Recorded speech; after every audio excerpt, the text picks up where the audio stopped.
عليكم. ابراهيم دياز واداء خرافي هذا المساء مع ريال مدريد في كأس الملك امام سيلتا فيغو. اللاعب قدم تمريرات سحريه، تمريرات لا تضيع، لكن هجوم ريال مدريد ولاعب ريال مدريد اضاعوا هذه التمريرات بغرابه وبسذاجه امام الشباك، وخاصه تمريره فينيسيوس جونيور امام الحارس.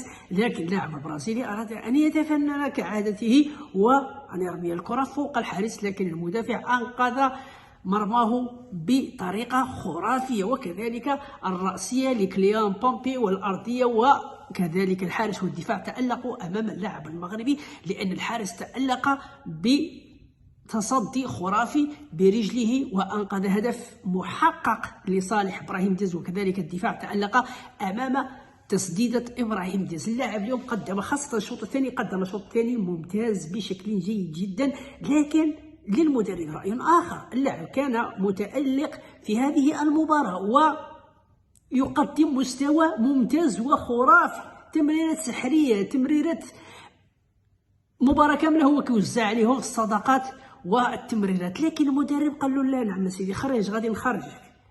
قال له غنغيرك. اللاعب ما كيلعبوش رسمي، وفي هذه البطولة كأس الملك لاعب عاطي واحد المباراة كبيرة، واحد الأداء رائع جدا، وفي الآخر مشي يخرجوا ومدخل لي كامافينغا. دخل كامافينغا، السلام عليكم، هاك الباس لسيلتا فيغو التعادل. شتي هذا هو المشكل.